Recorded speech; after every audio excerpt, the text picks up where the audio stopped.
Okay, so let's begin today's class. And in today's class, uh, we will see about the marriage and family life of Mesopotamian people, and then we'll understand about Hammurabi and his code. आज के ये दो बहुत important चीजें हैं जिन्हें हमें पढ़ना है। सबसे पहले हम उनके फैमिली लाइफ की तरफ बढ़ते हैं। लास्ट टाइम पे हम लोगों ने पढ़ा था रिलीजियस लाइफ के बारे में, जिसमें आपको बताया था कि जिगुरात्स क्या होते थे, कैसे बनाए जाते थे, कौन कौन से देवी देवता बड़े महत्वपूर्ण थे, उनको क्या चढ़ाया जाता था, लोगों का धार्मिक विश्वास कैसा था, और किस तरीके से जो पुजारी हुआ करते थे वो धीरे धीरे शासन करना शुरू कर दिए थे। So all these things we studied in last chapter, in last topic. Today in this session, we are going to understand about social life, marriage life, family life of Mesopotamian people. So here we have to understand few of the basic things that were prevalent in those days. First and foremost, speciality, the feature, characteristics of family life was that in those days people believed in nuclear family. Means they did not like to live in joint family. Mesopotamia के लोग joint family में रहना पसंद नहीं करते थे, individual या nuclear family जिसको कहते हैं उसमें रहते हैं। ये जानते हो आप क्या होता है दोनों में फर्क? जॉइंट फैमिली एक ऐसी बड़ी फैमिली होती है जिसमें कई पीढ़ियों के लोग एक साथ रहते हैं, उसमें चाचा दादा इस तरीके से करके बहुत सारे लोग होते हैं। न्यूक्लियर फैमिली वो होती है जिसमें माता पिता और उनके अविवाहित बच्चे रहते हैं, शादी होने के बाद बच्चों के अपने घर हो जाया करते हैं। ठीक है, तो बहुत छोटी फैमिली होती थी। Father was the head of family, मतलब पैट्रिलिनी व्यवस्था थी। ठीक है, माताओं का स्थान उतना ऊंचा नहीं था। हड़प्पन सभ्यता में हम देखते हैं कि माताओं का स्थान ऊंचा था। इंडिया में मदर्स वर मोर रिस्पेक्टेड देन फादर्स, लेकिन वहां पर फादर्स का रिस्पेक्ट ज्यादा था, फादर्स की अथॉरिटी ज्यादा थी। We know little about the procedure of marriage. शादी कैसे होती थी इसके बारे में बहुत जानकारी तो नहीं है, लेकिन फिर भी जो समझ आता है उसके हिसाब से शादी के बारे में प्रपोजल हमेशा ब्राइड्स पेरेंट्स देते थे। इसका मतलब जैसे आज भी होता है, अक्सर करके शादियों के लिए जो अरेंज मैरिजेस होते हैं, खास करके उसकी मैं बात कर रहा हूं। अरेंज मैरिजेस में लड़कियों के पिता शादी के लिए प्रपोजल रखते हैं लड़कों के यहाँ। मतलब लड़कियों के जो पेरेंट्स होते हैं वो पहले लड़का ढूंढते हैं और फिर उनके यहाँ जाकर के शादी का प्रपोजल रखते हैं कि हम आपके यहाँ शादी करना चाहते हैं, और फिर दोनों में बातचीत तय होती है और हो जाती है। तो इसका मतलब ये शुरुआत ब्राइड्स एंड से पहले होता है, लड़कियों के एंड से ज्यादा होता है। When the wedding took place, gifts were exchanged. शादियां होती थी तो दोनों साइड से गिफ्ट दिए जाते थे। ऐसा दहेज वाला चक्कर नहीं था कि खाली लड़कियां या लड़कियों के पेरेंट्स से ही गिफ्ट देंगे, दोनों ही देते थे। ये प्रथा खैर आज भी है, हालांकि आज दहेज थोड़ा सा विकृत रूप ले लिया है समाज में, लेकिन उसके बावजूद भी ये प्रथा है। एक तरफ लड़की वाले जहां पर ढेर सारा गिफ्ट लड़कों को देते हैं, जो है वर पक्ष को देते हैं, वहीं वर पक्ष वाले भी ढेर सारा सामान ले आकर के शादी में लड़की को देके जाते हैं। तो इस तरीके से दोनों के साइड से ये गहने कपड़े और तमाम चीजों का एक्सचेंज आज भी होता है, तब भी होता था। एक और विशेषता, ऑफरिंग्स मेड इन टेम्पल। शादी की अगली विशेषता होती थी, शादियां अक्सर करके मंदिरों में होती थी। अच्छा, आज भी देख लो, अगर मंदिरों में शादियां नहीं हो पाती हैं तो घरों में ही मंदिर बना करके शादी करते हैं। शादी जब भी करेंगे देवी देवता कोई रख के उनकी पूजा होती है। So that is quite simple that whenever the marriage took place, it was a sacred ceremony. ये एक पवित्र जो है समारोह हुआ करता था, और इसमें देवी देवताओं के आशीष, उनके आशीर्वाद या उनको साक्षी बनाना, that was a common norm for everywhere.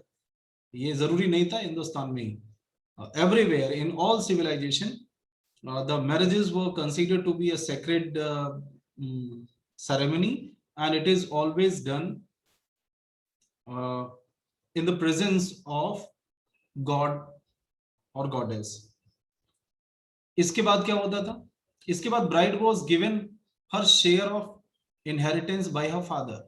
ये ध्यान रखना, उस दौर में सिर्फ लड़के ही नहीं, लड़कियां भी अपने पिता के संपत्ति में वारिसदार होती थी, हक ले सकती थी। So this was another thing that you have to understand in those days regarding inheritance.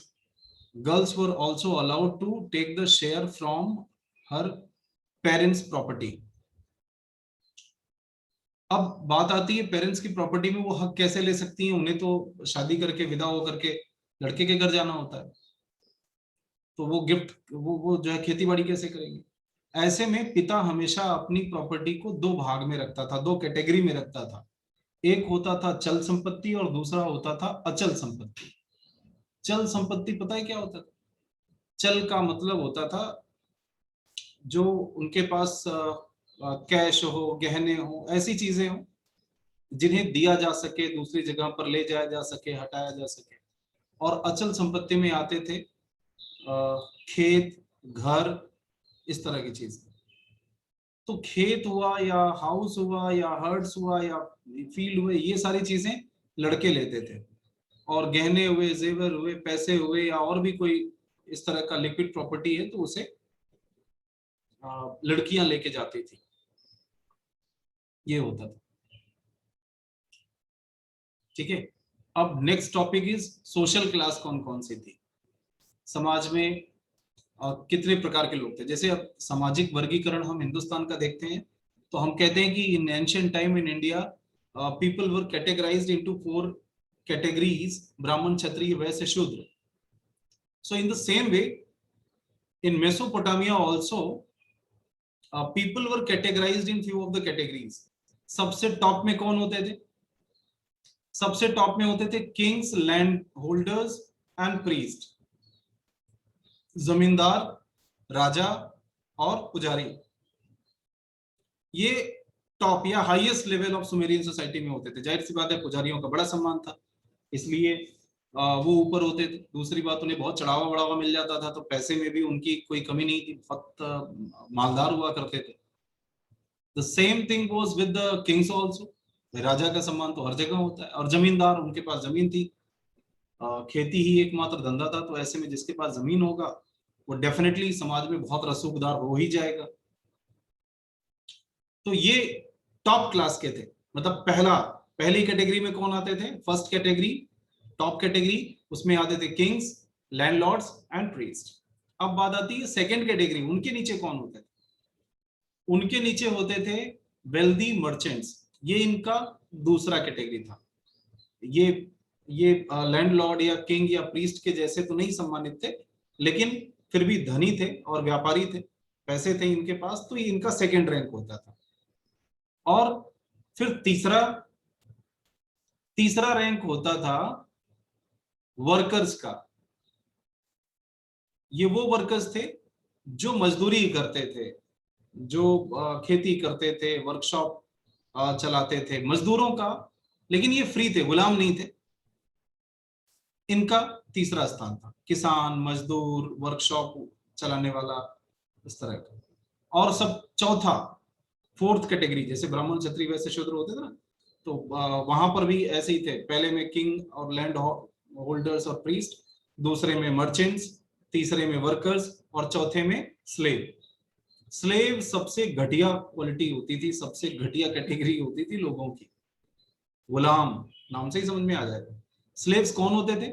Slaves ज्यादातर फॉरेनर्स होते थे, विदेशी होते थे, जिन्हें वॉर में कैप्चर किया जाता था। जब दो जगहों की लड़ाई होती थी, दो राजाओं के बीच की लड़ाई होती थी, दो कबीलों की लड़ाई होती थी, तो ऐसे में जो हारते थे उन्हें बंदी बना लिया जाता था और उन्हें ही बनाया जाता था स्लेव। ठीक है, तो स्लेव ज्यादातर कौन से होते थे? जो वॉर प्रिजनर्स होते थे, प्रिजनर्स ऑफ वॉर, पीओडब्ल्यूज, ज्यादातर यही स्लेव होते थे। अब प्रश्न आता है कि क्या सिर्फ जो प्रिजनर्स होते थे वही स्लेव होते थे, या इसके अलावा भी स्लेव हो सकता था कोई? इसके अलावा भी हो सकता था। कौन? कोई व्यक्ति मान लो बहुत उधार ले लिया और उधार लेने के बाद चुका नहीं पाया, तो उसे अपने मालिक की गुलामी करनी पड़ती थी। तो एक तो वो गुलाम हुआ, जब वो पैसे लौटा देगा तो आजाद हो जाएगा, लेकिन जब तक नहीं लौटाता गुलाम रहेगा। दूसरा, कभी कभी लोग अपने बच्चे को बेच दिया करते थे, गरीबी में परेशानी में आकर के, क्योंकि पैटर्नली व्यवस्था थी और पिता को पूरा अधिकार था अपने बच्चों को मारने का, पीटने का, इवन हत्या तक कर देने का। तो वो अपने बच्चों को बेच देते थे। बेच दिया तो जिसने खरीद लिया वो बच्चा उसका गुलाम हो गया। ठीक है, तो ये दूसरी कैटेगरी थी जिसमें जानबूझ करके गुलाम बन सकते थे लोग। तो इसमें आपको ये याद रखना है कि slaves were usually the foreigners, but apart from that some of them might become slave by choice also. कैसे? When they take loans and cannot repay, in such a condition they become slave, or sometimes they sold their children into slavery. ठीक है, कभी कभी तो ये होता था कि बच्चों को भी अपने माता पिता के कर्जे उतारने होते थे, तो इस वजह से वो खुद भी गुलाम बन जाया करते थे। लेकिन ये जो डेट स्लेव्स होते थे, डेट स्लेव्स मतलब जिन्होंने कर्ज लेकर के या पैसे लेकर के गुलामी कबूल करी है, ऐसे लोग they can buy back their freedom, वो अपनी आजादी वापस ले सकते हैं। कैसे? वही पैसे दे करके, जो पैसे उधार लिए थे जिसकी वजह से गुलाम बने थे वो पैसे लौटा दे, आजाद हो गए। So in this way, there were two types of slavery. One is debt slavery and second one is prisoner slavery. So whoever were the prisoners of war, they were permanent slaves. उसमें तो कोई सवाल ही नहीं होता. But those who had taken some loan and after that they accepted slavery, they might become free someday when they pay back their loan.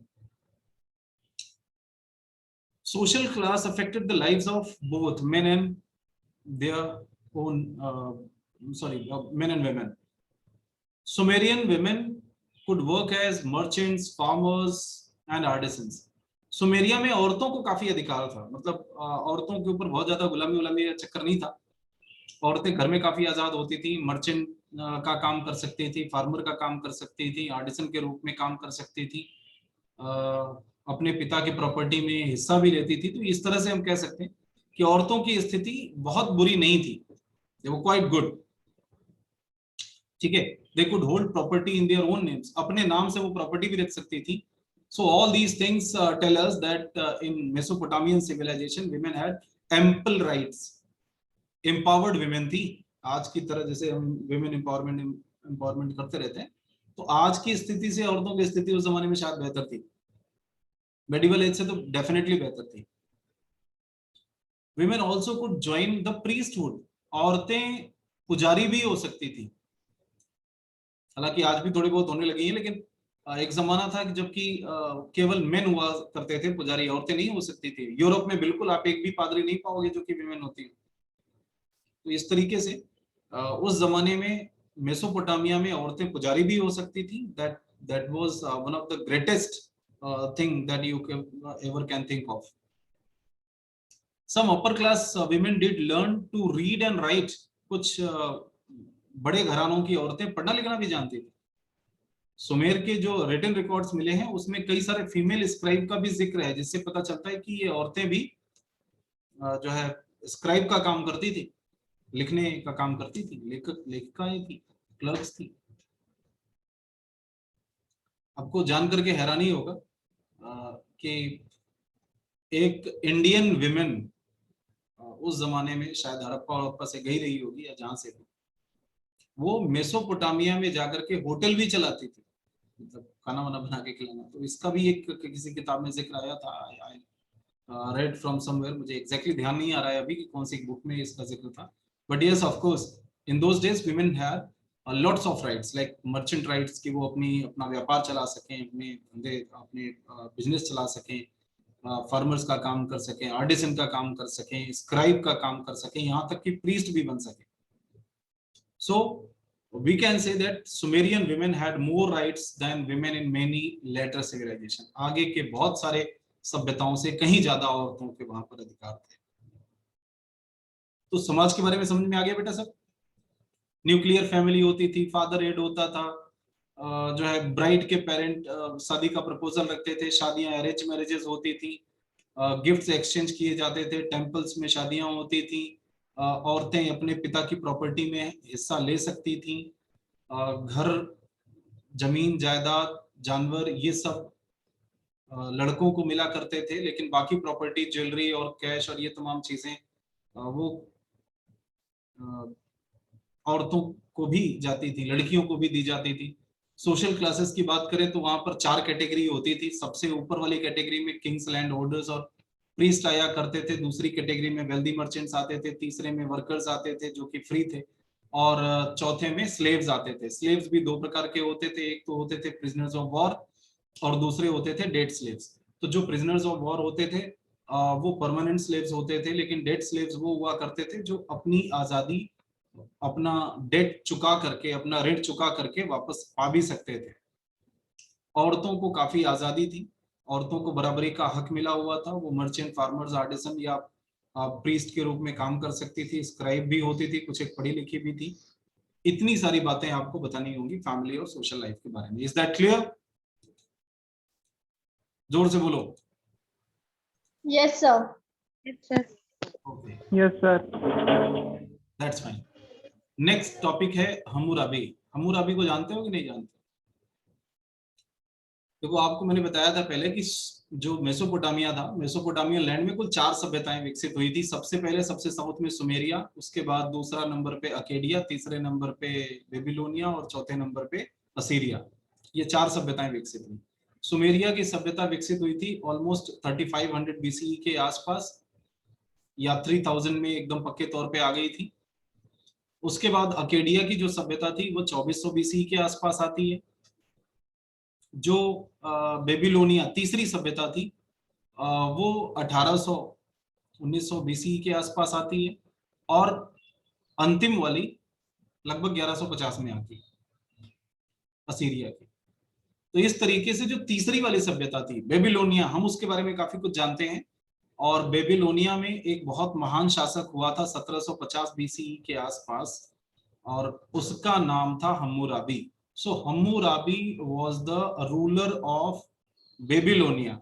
ये Mesopotamia की तीसरी सभ्यता है।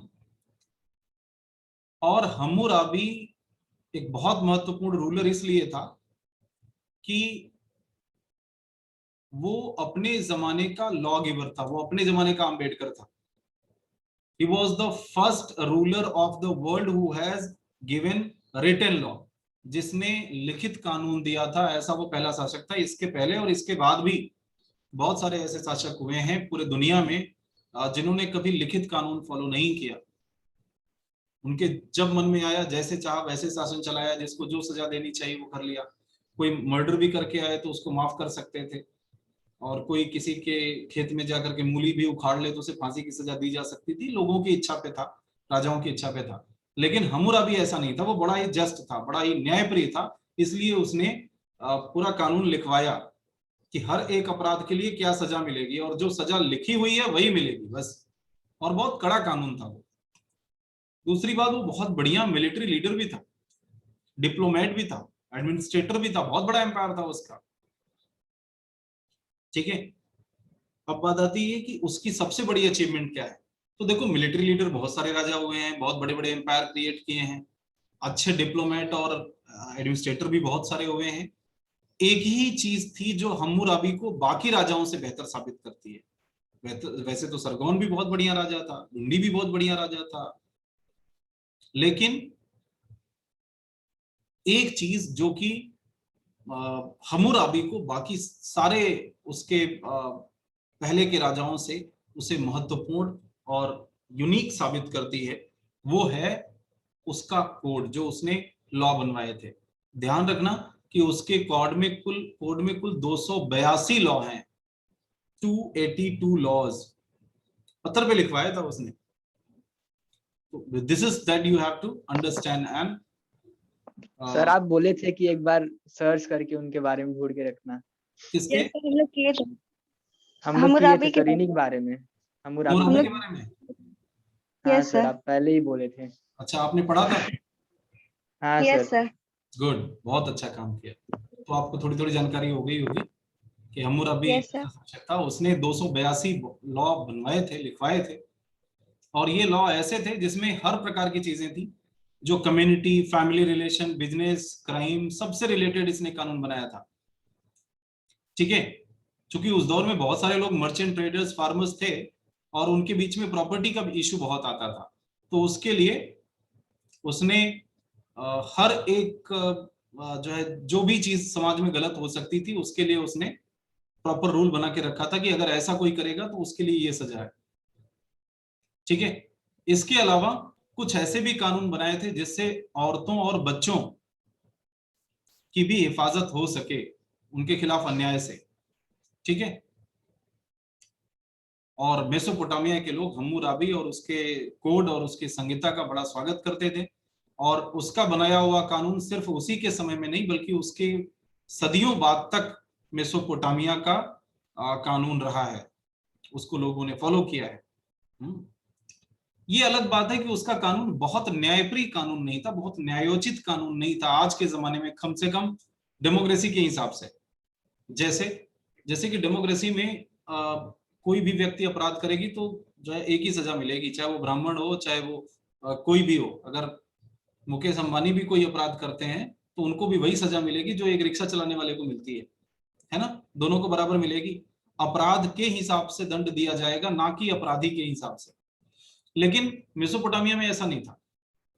हम्मुराबी को ये लगता था कि नहीं, व्यक्ति व्यक्ति में फर्क होता है, अगर एक गरीब मजदूर मर जाए तो उससे उतना नुकसान नहीं होगा, लेकिन एक बहुत अमीर और समृद्ध और व्यक्ति मर जाए तो उससे ज्यादा नुकसान होगा, इसलिए उसको कम सजा मिलनी चाहिए, नुकसान ज्यादा ना हो। तो एक ये दिमाग। दूसरा चीज वो सोचता था ये कि अगर एक मजदूर आदमी चोरी करता है तो उससे समाज पे बहुत बुरा असर नहीं जाएगा, लेकिन एक समृद्ध, धनवान या प्रीस्ट या इस तरह का कोई व्यक्ति जिसकी समाज में बहुत इज्जत है वो चोरी करे तो ये समाज के लिए ज्यादा घातक है, तो ऐसे केस में उसको ज्यादा सजा मिलनी चाहिए। बात समझ रहे हो कि नहीं? तो हम्मुराबी ने हमेशा जो पनिशमेंट दिया था वो डिफरेंट था, different punishment for rich and poor, for main and women. एक ही गलती के लिए आदमी के लिए और औरतों के लिए अलग सजा थी, एक ही गलती के लिए रिच के लिए और पुअर के लिए अलग सजा थी। ठीक है, तो इस तरीके से ये एक कमी थी उस संहिता में, लेकिन वो कमी आज के हिसाब से हम देखते हैं, उस जमाने के लिए शायद वो सबसे बढ़िया कानून था, वो रखना भी चाहिए था। दूसरी महत्वपूर्ण चीज ये है कि कानून बहुत कड़े थे। मतलब एक बहुत महत्वपूर्ण कहावत है कि an eye for an eye and a tooth for a tooth. वहां के कानून में ये साफ लिखा हुआ था कि अगर किसी व्यक्ति की गलती से आपकी एक आंख फूटती है तो आपको अधिकार है उसकी एक फोड़ दो, जैसे को तैसा, सीधी बात। ये नहीं था कि आप गलती कर लोगे और सॉरी बोल करके आपको छोटी मोटी सजा देके छोड़ दिया जाएगा, वही सजा मिलेगी जो आपने किया है। लेकिन इसमें कई बार कुछ गलतियां भी हो जाती थी, जैसे आपको बताएं एक सजा आपको लगेगा यार ये तो सीधे बदतमीजी थी, ये कौन सी सजा थी। जैसे कोई एक अपराधी है, वो जाकर के किसी व्यक्ति के लड़के की हत्या कर देता है, तो सजा ये होती थी कि वो भी आकर के आपके लड़के की हत्या करेगा, आपकी नहीं करेगा। अब बताओ आपका लड़का क्या गलती किया था। तो ये एक बड़ी गंदी चीज थी कि अगर हमने किसी के बच्चे की हत्या करी है तो वो भी आगे मेरे बच्चे की करेगा, मेरी नहीं करेगा। ये कानून तो ठीक नहीं थी। कुछ कुछ जगहों पे ऐसी मिस्टेक्स थी उसमें, but still after that come से कम उसने एक कानून तो बनाया था, और कानून इतना तगड़ा था, इतना ड्रैकोनियन कानून था। जैसे कि यूनान में ड्रैको साहब ने बनाया था एक कानून बहुत खतरनाक, उसमें भी सीधे जो है हाथ पैर काटना, आंख फोड़ना, रीढ़ की हड्डी तोड़ना, ये सब कानून थे। ये सारे खतरनाक कानून होते। ऐसे सख्त कानूनों का एक फायदा ये होता है कि लोग डरते बहुत हैं, जल्दी अपराध करते नहीं है। अब हम कुछ एक कानून की बात करेंगे। 282 कानून उसने बनाए थे ना, दो चार कानून पढ़ भी लेते हैं। जैसे उसका कानून नंबर 8, इसमें क्या लिखा था? इसमें लिखा था if a man has stolen an ox, a sheep, a pig और a goat that belong to a temple. ठीक है, समझना, टेंपल या पैलेस, यानी राजा का हो या पुजारी का हो। अगर पुजारी का या राजा का बैल है, शिप है, पिग है, बोट है, वो चुरा लिया गया, तो 30 टाइम्स उसके कॉस्ट के बदले देना पड़ेगा।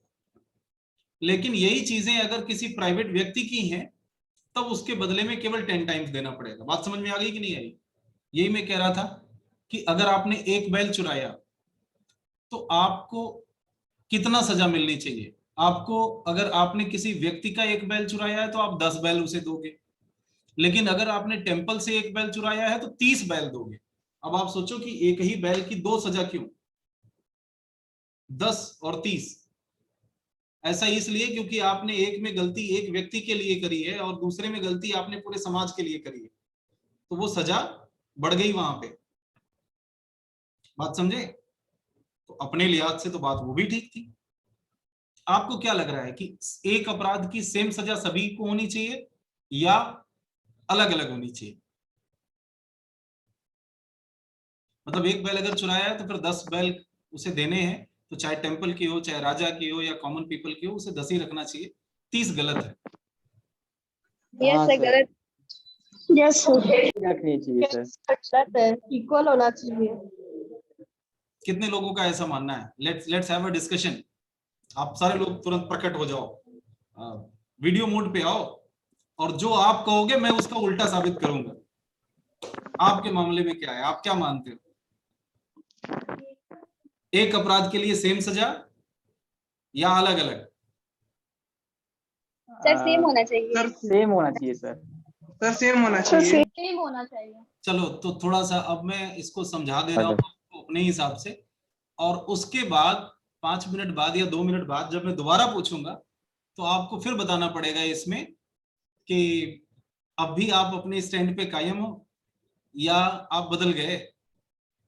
ठीक है, लेट्स सी। बेटा मान लो मैं अपने जेब में एक 500 रुपए लेके जा रहा हूं, ठीक है, और एक कोई रिक्शा चलाने वाला है, वो भी अपने जेब में 500 रुपए लेके जा रहा है। एक एक पॉकेट मार आता है, वो मेरे 500 उठा के लेके चला जाता है। जबकि मैं जा रहा था कि मैं मार्केट से शायद अपने लिए एक शर्ट लेके आऊंगा। ठीक है, मेरे पास और पैसे थे, मेरे 500 उसने मार दी। लेकिन वो रिक्शा वाला वो भी 500 रुपए अपने जेब में डाल के जा रहा था। ये 500 कमाने में उसके 15 दिन बीत गए थे, तब जाकर के वो 2-2 रुपए रोज काट करके बचा करके अपनी खर्चों से वो 500 बनाया था। उसकी माँ बहुत बीमार थी और उसके लिए दवा लेने जा रहा था। उस व्यक्ति ने 500 रुपए वहां से उसके भी चुरा लिए और जो है मेरे भी चुरा लिए। मेरे उस 500 से ये हुआ कि मैं शर्ट नहीं खरीद पाया, और उसके 500 जो चुराए गए उससे उसकी मां मर गई। अब आप बताओ कि उसने 500 रुपए जो मेरे चुराए थे, तो उसमें उसे जो सजा मिलनी चाहिए वही सजा उसमें भी मिलनी चाहिए, या उसमें हत्या का मुकदमा भी चलना चाहिए? उसके 500 की वजह से एक जान भी गई है। हमारे लिए 500 शायद कोई मतलब का नहीं था, लेकिन उसके लिए 500 पूरी जिंदगी थी। क्या बोल रहे हो?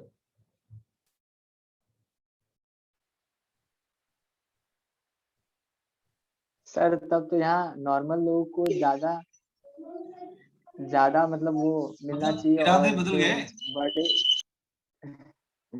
बड़े लोग हैं उनको कम लेकिन मिलना सर, चाहिए। और यहाँ सर उल्टा हो रहा आपने है सर, जो बड़े हैं उनको ज्यादा मिल रहा है और जो छोटे हैं उनको कम ही मिल रहा है। तो आइडिया आपका चेंज हो गया कुल मिला के। तो देखो, लेकिन सर आपने वहाँ पे टेम्पल का एग्जाम्पल दिया था और यहाँ पे दूसरा एग्जाम्पल हमारा क्या है, अब एग्जाम्पल बदल सही देंगे। था। मैं सिर्फ आपसे ये पूछना चाहता था कि एक अपराध के लिए एक ही सजा मिलनी चाहिए या उस अपराध के प्रभाव को देखते हुए अलग अलग सजा देनी चाहिए?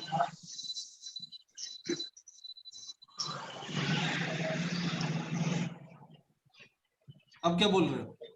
सर हर इंसिडेंट के साथ अलग अलग हो सकता है। हाँ, यही मैं कह रहा था। तो उस दौर में यही वाली सजा थी, है ना? चलो ठीक है, तो मतलब मुझे कामयाबी मिल गई जो मैं चाह रहा था। एनीवे, तो if thief can not pay he shall be put to death. और दोनों ही केसेस में ये होता था कि अगर आपने किसी एक व्यक्ति के चीजों को चुराया हुआ है तो ऐसे केस में उसके बैल या हाथी घोड़े जो भी आप ले गए तो आपको 10 गुना देना पड़ता था। लेकिन अगर आपने किसी टेम्पल से ये चीज चुराई है तो आपको उसका 30 गुना देना पड़ता था। और दोनों ही केस में अगर आप नहीं दे पाते हो तो फिर आपको फांसी। एक दूसरा कानून बताऊं आपको, कानून नंबर 142, इसमें क्या लिखा था पता है? इसमें लिखा था if a woman hates her husband and she says that you cannot be with me, the authorities in her district will investigate the case, and if she has been chaste and without fault, even though her husband has neglected or belated her, she will be held innocent and may return to her father's house. अगर कोई औरत अपने पति के साथ ना रहना चाहे, वो कह दे कि भाई तुम्हारे साथ नहीं रहना है, वो उससे डिवोर्स चाह रही हो, ऐसे केस में डिस्ट्रिक्ट अथॉरिटीज आती थी, पता लगाती थी और उन्हें पता चल जाए कि नहीं गलती हस्बैंड की है, औरत सही है, तो ऐसे केस में उनको डिवोर्स मिल जाता था और औरत को उसके घर भेज दिया जाता था। लेकिन हस्बैंड को सजा नहीं मिलती थी, ये ध्यान रखना। हस्बैंड को कोई सजा नहीं मिलेगी, बस औरत को उसके पिता के घर वापस कर दिया जाएगा और डिवोर्स मान्य कर लिया जाएगा कि नहीं गलती हस्बैंड की थी, इस वजह से औरत को माफ किया जाता है। अब देखो गलती उसकी थी, माफ उसको किया जाता है। लेकिन यही केस अगर उल्टा हो जाए, गलती औरत की हो, तब ऐसा नहीं होता था कि औरत को माफ कर दिया जाए हस्बैंड की तरह, तब उसे सीधे नदी में फेंक दिया जाता था पत्थर बांध के। अब बताओ ये कितनी गलत सजा है। लेकिन थी वहां पर मेन और विमेन के हिसाब से अलग अलग सजाएं थी। गलती हस्बैंड की है तो औरत को उसके पिता के घर भेज दिया जाएगा, लेकिन अगर गलती औरत की है तो पत्थर बांध के उसे फेंक देंगे नदी में, मार डालेंगे। If a man put out the I of another man, his I shell be put out. ये कानून नंबर 196 है, जो हमने ऊपर कह रहे थे ना, एन आई फॉर एन आई, आंख के बदले आंख। ये 196 नंबर की सजा है। If he puts out an eye of free man or break a bone of a free man, he shall pay 1 gold mina. 198 में लिखा था कि अगर एक व्यक्ति, आजाद व्यक्ति का अगर आंख निकालता है या बैकबोन तोड़ता है तो ऐसे केस में उसे 1 सोने का मीना देना पड़ेगा। लेकिन अगर वो किसी स्लेव का आंख निकालता है या जो है रीढ़ की हड्डी तोड़ता है, ऐसे केस में उसे उस स्लेव का आधा दाम देना पड़ेगा बस। ठीक है, तो इसका मतलब स्लेव के लिए आधा और फ्री आदमी के लिए पूरा। अगर आपने एक सामान्य आदमी की आंख फोड़ी है तो आपको 1 गोल्ड का मीना देना पड़ेगा, और एक आपने स्लेव का फोड़ा हुआ है तो आपको आधा देना पड़ेगा। आंखें ही आपने दोनों की फोड़ी है, लेकिन वो दोनों व्यक्ति अलग अलग थे, इस वजह से दोनों का इंपॉर्टेंस अलग अलग था, सजा भी अलग अलग मिलेगी। तो इस तरह के कानून थे। वो कानून बहुत अच्छे कानून हो मैं नहीं कह सकता, बहुत सही कानून हो ये भी नहीं कहा जा सकता, लेकिन इस कानून के बारे में 2 बातें पक्की हैं। एक तो वो कड़ा कानून था और दूसरे कम से कम लिखित कानून था, इसके पहले लिखित कानून नहीं था। ये 2 इसकी महत्वपूर्ण बातें हैं, बाकी तो अमूरा भी आप जानते हैं। तो आज सर, अगर कोई बैचलर किसी के बेटे को मारेगा तो फिर क्या होता है था? हाँ, अगर कोई बैचलर किसी के बेटे को मारता था तब क्या होता था? तो उसके बेटे को मार डाला जाता था। सर बैचलर है तो उसका बेटा तो होता ही नहीं होगा। नहीं, तो फिर बैचलर नहीं, पैसे लगेंगे, पैसे फिर लगेंगे उसके। वो डिपेंड करता है वो स्लेव को मार डाला है या फ्री आदमी को मार डाला है, उसके हिसाब से। और अगर ऐसे भी नहीं बात बनी, सामने वाला जो है वो कह रहा है कि नहीं हम भी इसके बेटे को मारेंगे, तो जब वो शादी करेगा तब उसके बेटे को मारा जाएगा। इतना वेट करना होगा? हाँ, वो तरीका ही यही था, क्योंकि कानून है तो कानून का पालन कानून के जैसे ही होता। ये सारी ऐसी चीजें थी, बहुत सारी कुछ बुराइयां भी थी इसमें। तो आज के लिए हम लोग इतना ही पढ़ते हैं, फिर अगली बार में पढ़ेंगे टाउन प्लानिंग मेसोपोटामिया के बारे में। Is that okay?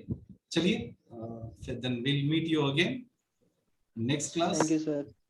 Good day. Thank you sir. Sir. Thank you.